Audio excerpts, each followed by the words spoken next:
Good morning, everyone. This is Shannon coming to you from the Twin West Chamber of Commerce. Thank you for joining us today. We're just starting to populate some participants coming on, so we're going to give it a few minutes just to let everyone access the webinar, and then we'll get going. So I'll start with a little bit of housekeeping, and just so you know, this webinar feature will have the Q&A, which is the question and answer section at the bottom of your screen. So as we get into the presentation, if you've got questions for Brian, you can type those into the Q&A. The presentation will be about 20 minutes, and then we'll have open dialogue for Q&A. So as the questions come to you, please feel free to enter those into the Q&A bar, and we will go from there. So we'll give it just a couple more minutes.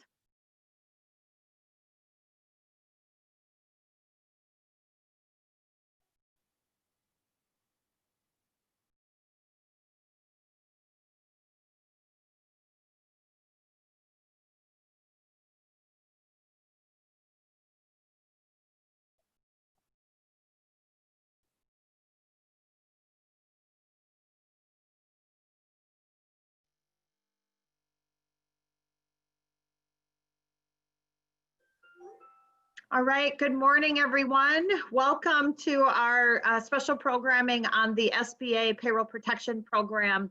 My name is Shannon Full. I'm the president of the Twin West Chamber, now going through the merger with the Minneapolis Regional Chamber. So we welcome all members of the Minneapolis Regional Chamber as well as the Twin West Chamber of Commerce.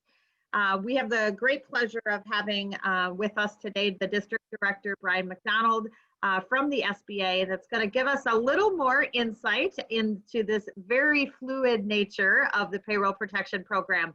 Brian just informed me this morning that there was just 9 o'clock last night, there was a 34-page new guidance that came out. So Brian spent his overnight hours reading up on all of this, so he can continue to be the expert for us today going forward. So he also indicated that in the Q&A section, there may be an opportunity to stump the presenter today. So we can see if you guys can come up with that. So a couple of housekeeping things for those that are just joining. This is a live webinar, so there is a Q&A button. When you scroll your mouse, you'll see the Q&A button at the bottom of your screen. Feel free at any time to start putting your questions into that Q&A section. And then at the end of the presentation, we'll have a considerable amount of time for questions. So don't be shy. We look forward to having your questions and moderating them very soon. So many of you have joined us before. We've had a great relationship and partnership with the SBA, and specifically with our District Director, Brian McDonald. He has been extremely accessible to us, and we are very appreciative of that partnership. So Brian, I'll turn it over to you, and we'll hear about the new guidance. Sounds good. So yeah, I hope everyone had as an exciting night as I did last night, and we had some new guidance come out. So I'm going to start sharing my screen. I think what I'm going to do is just kind of give an overview of what exact COVID funding programs are open right now, and kind of where we've been, what are some of the latest updates on Paycheck Protection Plan. There's been some new guidance that, again, came out last night. And then we have some new applications that just hit the street last week. So I'm going to be able to kind of give a good kind of overview about what recently has come out, just so that you can kind of feel aware kind of at a higher level. And then I just do appreciate the partnership with Shannon and Victoria. And I see this as an ongoing opportunity as we kind of dig in a little bit more and unpack on some of this new guidance. So with that, I'm gonna start attempting to share my screen here.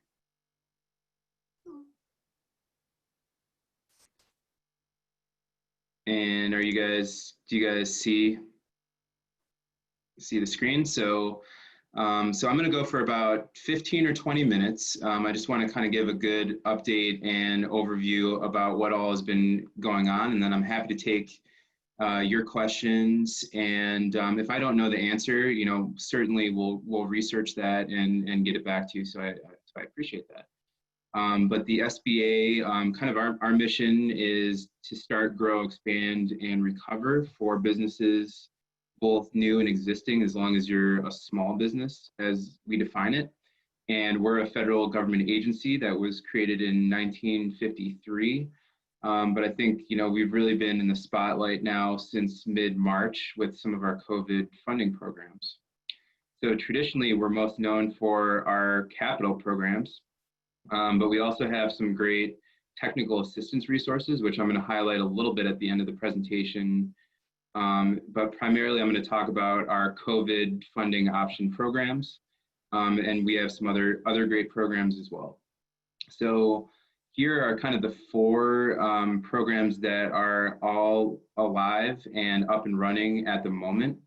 And so it's just kind of a quick snapshot. I'm going to start off with a slide on SBA Debt Relief, because I feel like that's kind of one that we haven't really highlighted as much, but it's a great program that's available right now. So I'll kind of go into the specifics about what this SBA Debt Relief is.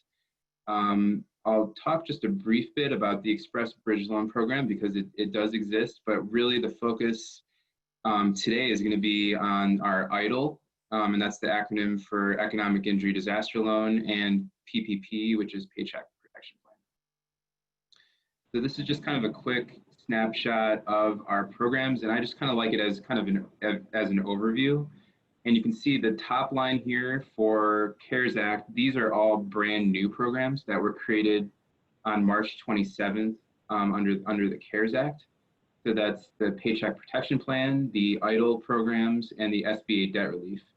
And then we also had some SBA programs that were expanded as part of the CARES Act. So these were programs that we already had running, but were just enhanced in one way or the other. So, so our EIDL loans, we actually had that up and running before the CARES Act. And typically that was more for natural disasters. So if there was a tornado that came through in a particular county, or flooding, I think that's kind of what we'd seen historically in Minnesota for our EIDL loans. And then of course, COVID came, and that's the first virus that we've ever had EIDL come active for. And then we also enhanced the Express Bridge Loan Program, and also there's additional money for our technical assistance resources. So just wanted to give an overview. And like I mentioned, I wanted to kind of lead off with just one slide on SBA Debt Relief, and just kind of highlight what does that mean? What is this program that was part of CARES Act? And I believe that the CARES Act, if I remember correctly, gave $17 billion for this SBA debt relief nationally. And really the big takeaway here is that SBA will cover the principal, interest, and fees on either your existing SBA 504, 7A, or microloan for 6 months. So if you had an existing SBA loan, we're going to pay that on your behalf, including all interest and fees for 6 months. And if you're going to get a new SBA loan, the deadline is September 26th. So there's still a lot of time to check out the traditional SBA loan programs, the 504, 7A, and microloan programs, and you would go to your SBA lender. So that's not a direct loan from SBA, but you go to your lender. And we have some links here on how you can find a lender, and if you want a little bit more information on this program. I just wanted to give kind of a quick highlight that this program is available. And I think sometimes it's just kind of overlooked because there's so much focus, and rightfully so, there's so much focus on the Paycheck Protection Plan. So the next bit I'm going to talk about is our EIDL disaster loan and advance, and this is a direct loan from SBA. And the reason that I put this back on the slide deck is that it reopened last week on June 15th. So it is open for small businesses under 500 employees, or if you're larger than that, but you meet the SBA size standards. And so this is much more flexible than PPP.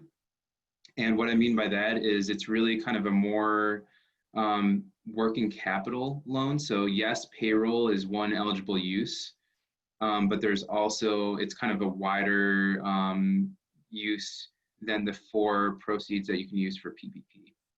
So this is a loan, and it's not forgivable like PPP.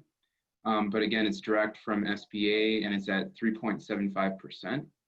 So it's good to just kind of know what options are on the table as you're looking to go into the next couple of months. And obviously conserving cash is a huge priority. So just to kind of look at what are all the options out there. And with either a 15 or a 30-year term, depending on the size of it, obviously the monthly payments are going to be quite low. And then we defer all payments for 12 months. So there's no payments on this for 12 months. And I know a lot of people are probably already familiar with this program. It went live here in Minnesota on March 20th originally. So we rolled this out a little bit before the CARES Act. And then the CARES Act came along and we added in the EIDL advance. So that's what changed our EIDL program.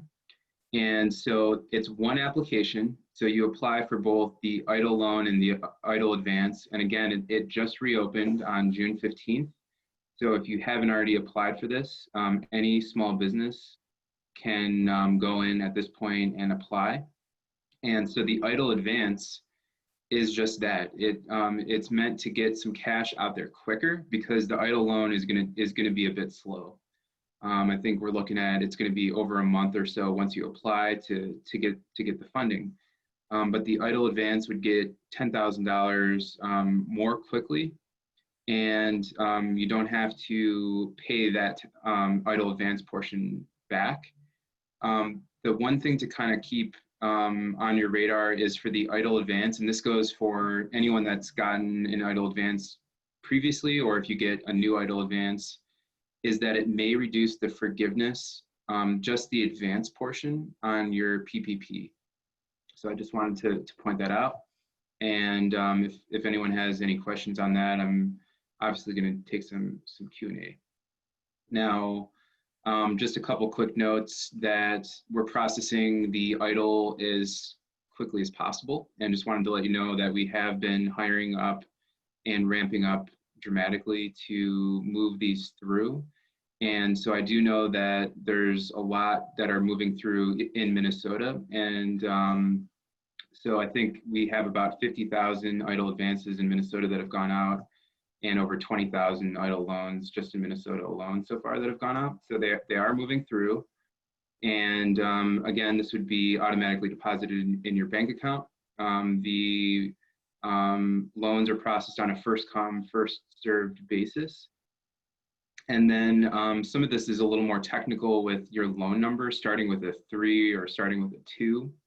But essentially, if you applied early on in the process, you might have an application number that starts with a 2. And if you have an application that starts with a 2, you need to go back into our new rapid portal, is what it's called, to get a new application number to that starts with a 3. So really the 3 is the application number that's going to move forward through the process. But if you did go back in and reapply, you're not going to lose your place in line. So hopefully that makes sense. I know it's kind of a bit of a process, as we've been just trying to get things through as quickly as possible. At one point right after the CARES Act, we transitioned our systems. So we had our old DLAP system, it was called, because EIDL existed before CARES Act. And then once the demand went up to astronomical levels due to COVID, then we worked with the private sector and implemented what we call a rapid portal. That's more of like a TurboTax application for EIDL.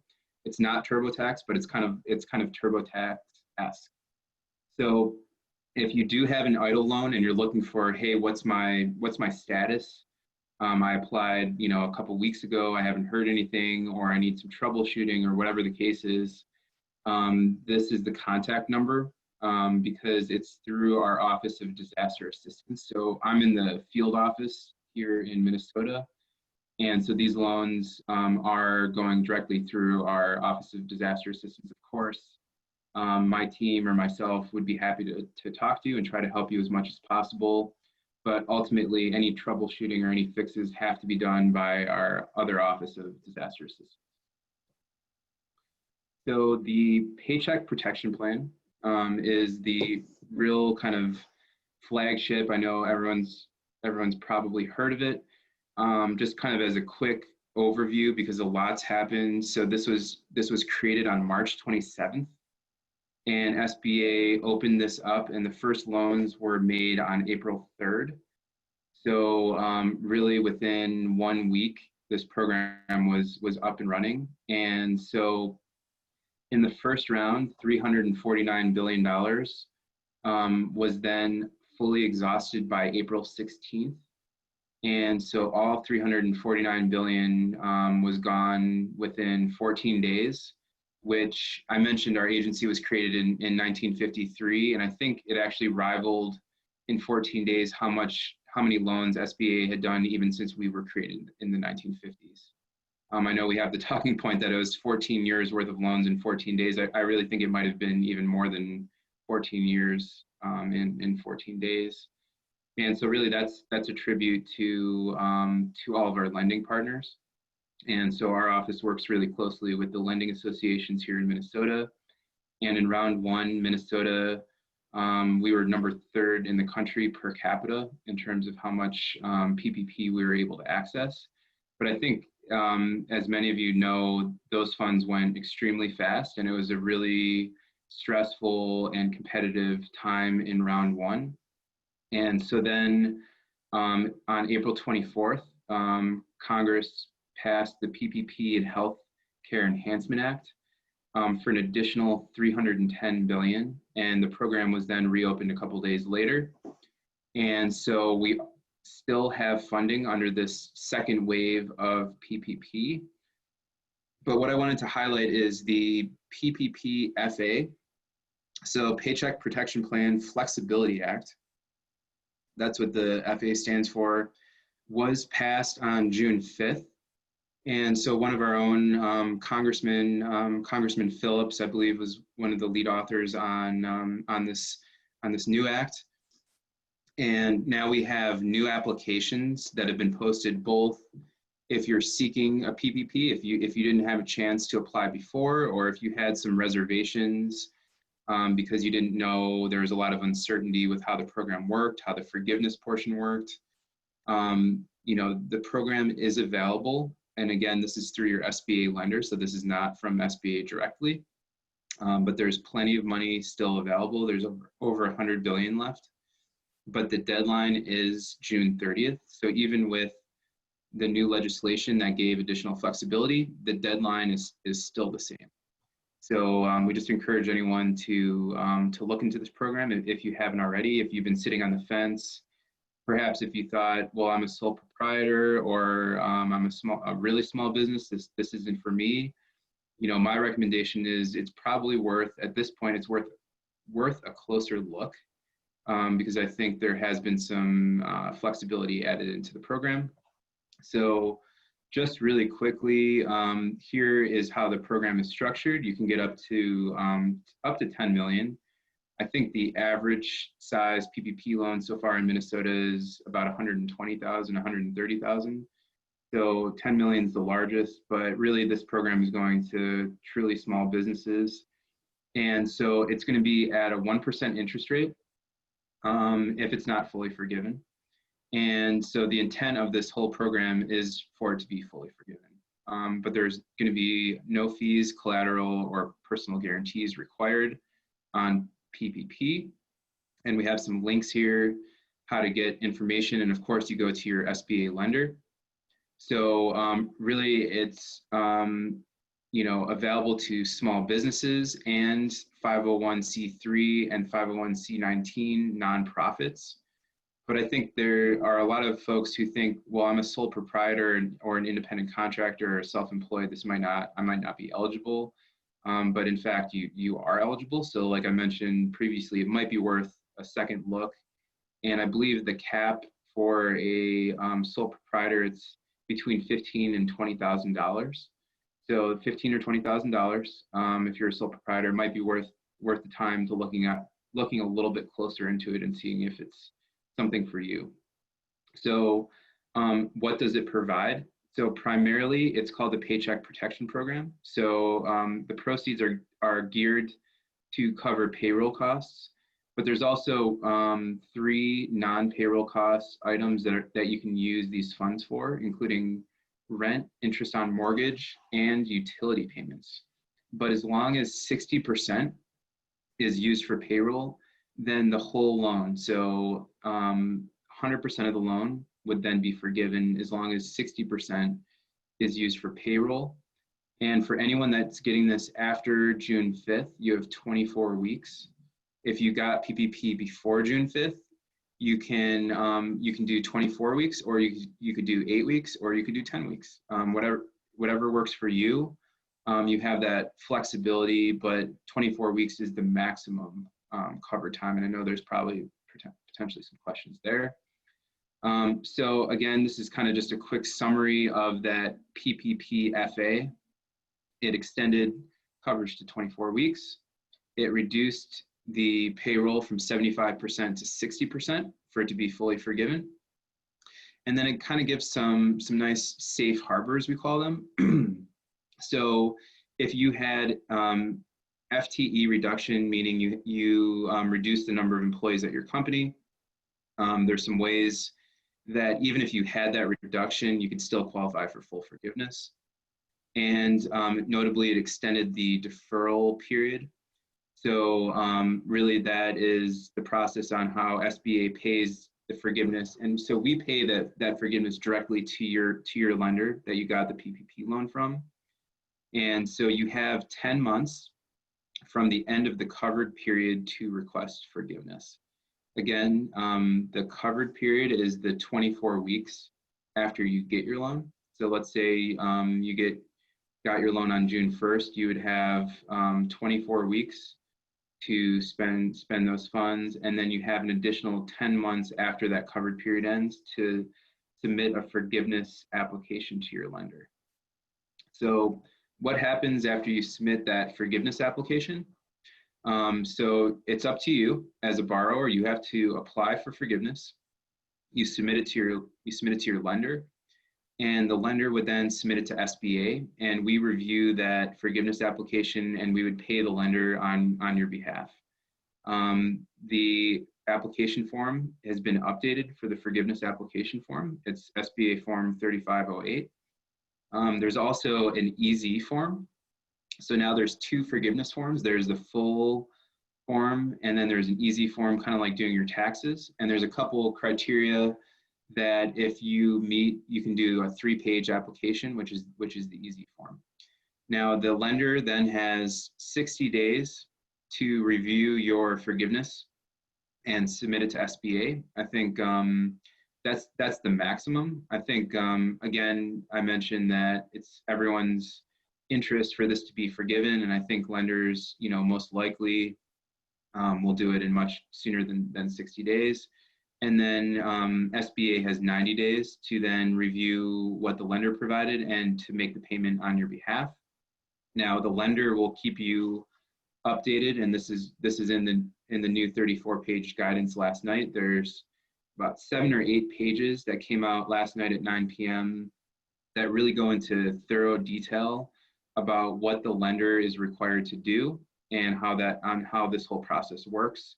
So I'm just giving a very quick overview snapshot of how that all works, but I did want to just kind of provide a little more clarity on that. And again, that just came out in a bit more detail last night at 9 o'clock. So I think there's a lot of information that's just been shot out there. And I know as members to both the Minneapolis Regional Chamber and Twin West, you have a great support system and they have great programs. I also just wanted to let you know that you're not going about this alone. And I think it's really important to know, in addition to all the funding programs that are out there, what other resources are out there that are, these are your tax dollars at work. And so we have some great programs here. This is kind of at the national level, but you can look up who the resource partners are. And if you want to know, I think there are multiple options. So which one is right for you? And I think that finding a mentor is often, it's good to know who's out there, because sometimes you just naturally click with someone and there's just nothing you can do to understand why you just develop a connection with someone. So it's good to know that through DEED at the state of Minnesota, there is the Small Business Development Centers. And so these are paid consultants. And so they have a certain number of professional development requirements that they have to complete every year. So it's a great resource. And SCORE also has some great, volunteer mentors. So that's the difference between SBDC and SCORE. And so SCORE has a chapter both in Minneapolis and St. Paul. And so these are volunteers. And they also offer both SBDC and SCORE offer great trainings. And then also in the Twin Cities area, we have Women Venture. And that's an SBA Women Business Center. So they also have mentors, and they also have a small microloan program. So it's just kind of great to see the different resources that are available. And if you're a veteran, we have great programs for you as well. So with that, I'm going to turn it over back to Shannon and Victoria. I did put kind of a snapshot on, some of the contact. So for any disaster EIDL update questions, here's the contact information for that. We have a district office webpage, sba.gov/mn, where we list all of the Minnesota lenders, and we have a pretty active social media account. So we encourage everyone to check us out there. And then if you just have any general questions, we have a couple of team members who monitor this minneapolis.mn@sba.gov email every day. So if you're just kind of going through, you have a question about PPP or EIDL, or you want to just learn more about our mentor programs, feel free to shoot us an email there. And then the best way to stay updated is through our newsletter. So thank you guys very much. And I'll turn it back over to you, Shannon. Great. Thanks so much, Brian. Thanks for the partnership, but also for monitoring this so closely and keeping us up to date.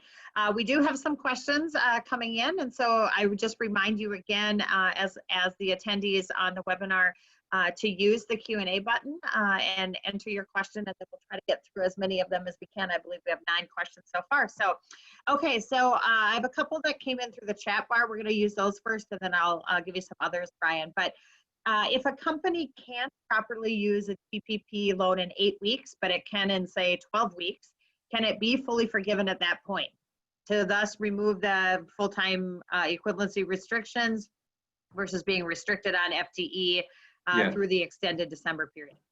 Yeah, so if you received your PPP loan before June 5th, then you have the option of either 8 weeks or 24 weeks, or either a time in between.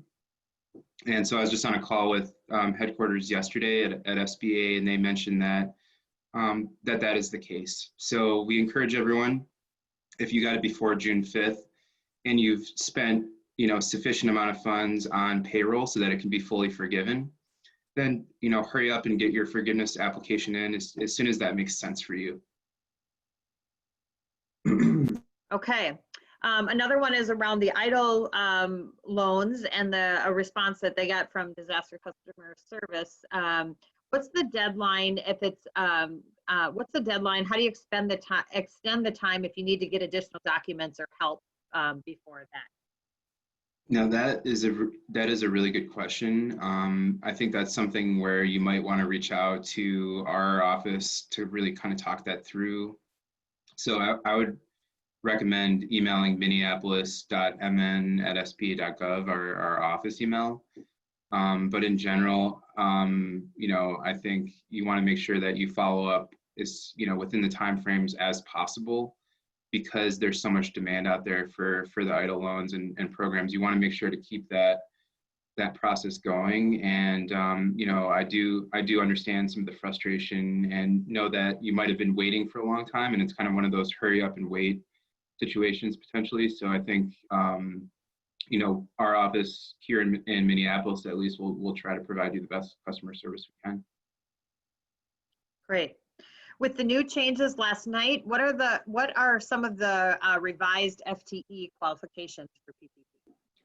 So that I would have to kind of dig into a little bit more. I'm going to just pull up the IFR. So it's 34 pages that just came out last night.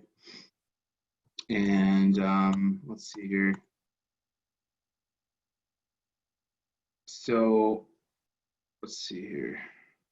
So the big item is obviously that payroll went to from 75% to 60%, right? So beyond that, I think it's a little more technical, Shannon. So we kind of would have to dig into that, and I think I'd be happy to follow up with that individual a little bit more on emails, just so I can kind of digest that question a little more. Great.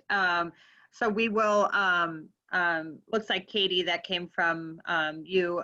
We'll make sure we follow up with you regarding that piece of that. Victoria, if you could make a note of that. That's in the chat bar if you want to take a look at that. All right. Are you able to apply for PPP when you had a net loss in a partnership last year?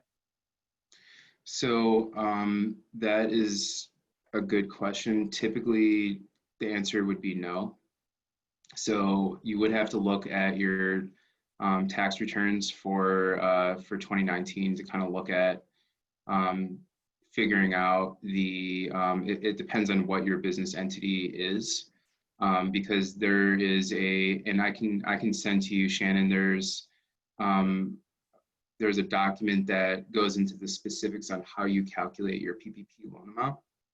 Okay. But one thing that I would look at, I believe it's line number 31 on your tax returns, and just kind of look at that. And what we do is we look at what your line 31 profit was, and basically look at your average payroll and divide it by your annual payroll, and you divide it by 12.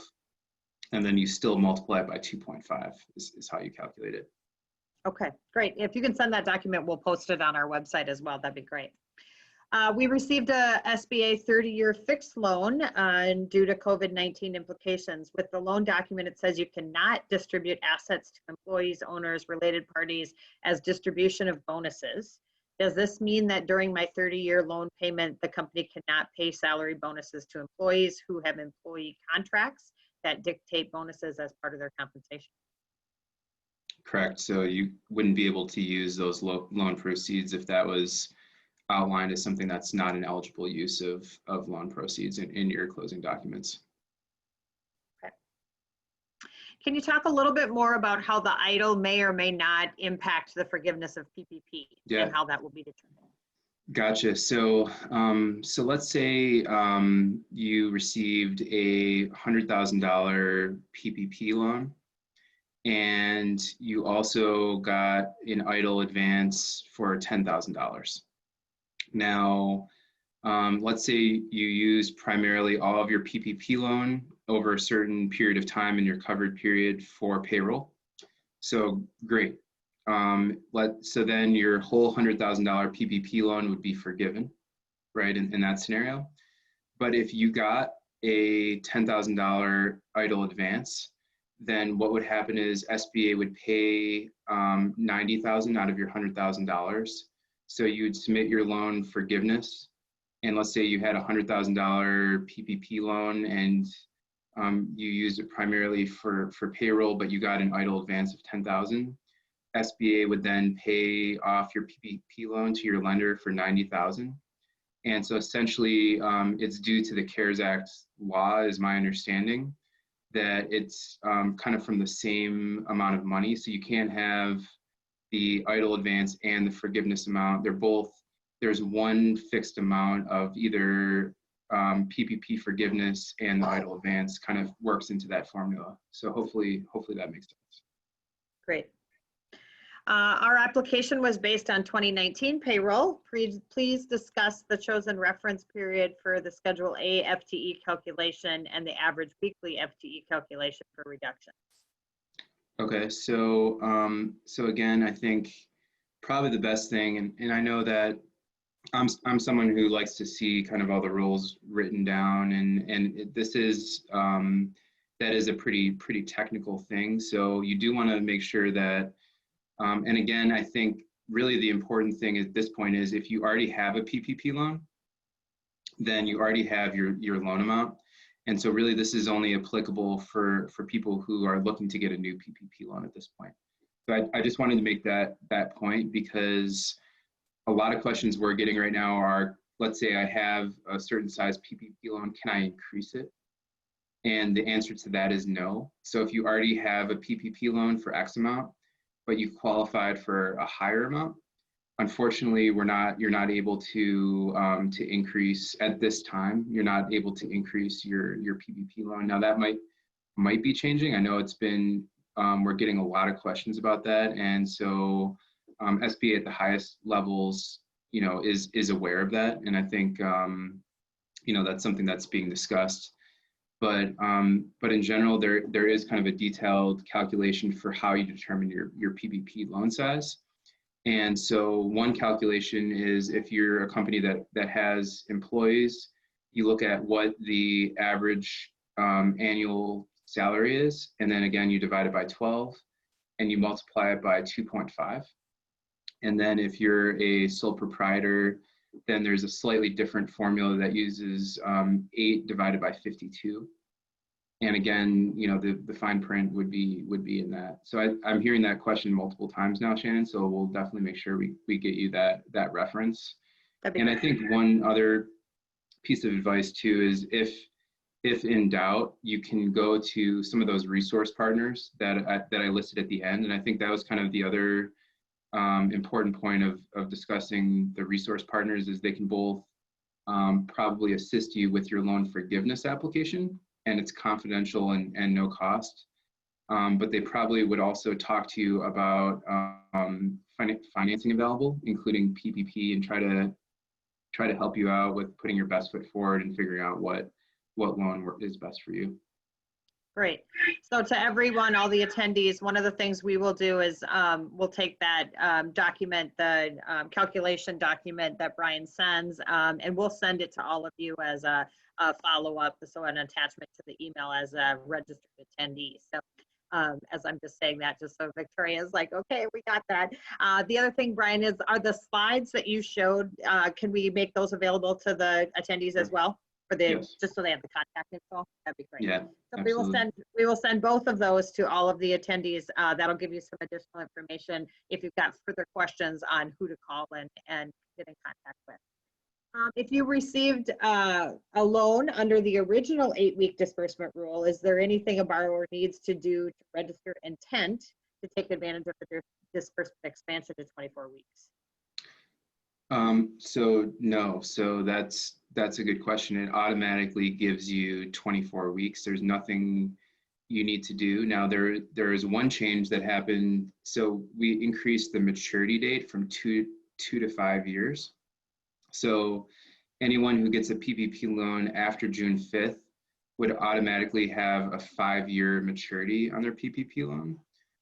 But if you got a PPP loan before June 5th, you would have to have that mutually agreed upon with your lender to extend it to 5 years. So that 5-year maturity is not automatic, but the 24 weeks portion is automatic. And so is the 60% of payroll for it to be forgiven. Okay. If a sole proprietor is not issuing themselves payroll checks, is there a way to still qualify? I think it's one of those where it might be worth taking a closer look, because again, there is PPP money that's available. And I think, cash flow conservation right now is critical and really important, because I think we're all experiencing, economic hardship from COVID, and perhaps your revenues are 50% less than they were this time last year, or even more than 50% less than they were last year. So I think just making sure that you look at what options are available. And I think that's why PPP is, such a flagship headline program, because potentially it is fully forgiven. Now, I think you'll have to make the business decision for yourself, whether the administration of that and some of the burden that you might go through for something that's $10,000 or $15,000 is worth it or not. But I think, the potentially you could qualify for 15 to 20,000 as a sole proprietor. And so, in my mind, it's worth bringing that up because that's a significant chunk of money to get you through. And I think, to be able to get that forgiven is something that's definitely worth looking into. Great. We don't have any additional questions on the Q&A, so if you've got additional questions, attendees, please make sure you pop those in there quick so we can get to them. Brian, give a little bit more of your thoughts on kind of if you had the crystal ball, what the future is going to look like, right? So we're seeing now COVID cases are on the rise in many states again. So I know there's a question around, is there going to be additional shutdowns, and any thoughts that you have regarding to the ability to kind of react to that? Yeah, no, I think, again, just make sure to know what resources you can. I think cash conservation is really important right now because, I think we're pretty fortunate to see the numbers declining right now, but that's not the case in all parts of the country that have started to reopen. And so I am optimistic and hope that will continue to be the case. I think one thing to look at was that the University of Minnesota decided to reopen as of September 8th, I believe. So I think that's a really good sign to see that they're forecasting being able to do in-person classes into September. Of course, anything is just subject to change, and as quick as things changed in March, they can change again. But I think DEED in the state of Minnesota is communicating on some of the new phases that are rolling out and how that all works, and having your reopening plan. But I think we all need to do our part to try to be as safe as possible, give your customers as much confidence and safety as possible. And so I did see that the University of Minnesota is closing at the end of Thanksgiving, right? So I think it's, so although they're opening September 8th, then they're breaking for Thanksgiving. So I think we're all kind of looking at what is that second wave going to entail. And I think just planning as much as possible in advance for something like that. Great. So one other question that just came in, if you use more than 60% of your PPP payroll, do you still have to fill out the loan forgiveness application? Yeah, so even if you use 100% of your PPP for payroll, you still have to do the forgiveness application. Okay. Great. So it's not going to be automatically forgiven. You just have to make sure that you have 10 months after your covered period to get in that application. And of course, there's no payments due on your PPP loan for 12 months, regardless. Great. So the current guidance still does not allow for C6s, correct? For PPP, it does not, but for EIDL, I believe it does. It does. Okay, great. One other I see has come in. I understand that 60% payroll, but if we can't get back to your full FTE count per the test period, how is the forgiveness handled? Yeah, so it's definitely something that I feel that we're gonna have to do kind of a more in-depth presentation on that, because that is a lot more technical. But there is kind of a whole list of provisions in the new guidance that basically says, as long as you document that you offered a job to your staff member, and then if you document that they refuse or they turn that offer down, then you would qualify under safe harbor, which means you would still be eligible for forgiveness. It's kind of the most simple way I can put it. Okay. And then the test periods have specific dates, but payrolls are bi-weekly. How strict is PPP on what day it falls, or is there leniency on that? Yeah, so there is some good flexibility built into that, so it can match with the dates of when you make payments, and that's specifically put into the new guidance. So I think they wanted to make sure that was a factor that was taken into consideration. Great. Yep. All right, any final questions from the participants? I don't think we stumped you too bad, Brian. Okay. You did a great job. So, All right, thanks. So we'll make sure we send out the slides and the calculation documents so that can help all of you. If you've got additional questions, you'll find that in the slide deck as to who to reach out to. More than anything, thanks so much, Brian, for the great Thank you guys partnership, very much. for always being willing to host these with us. You've been a wealth of information, and we really thank you for the partnership. Thank you guys. Have a great day. You too. We'll be in touch. Have a wonderful day, everyone. Thanks for joining us.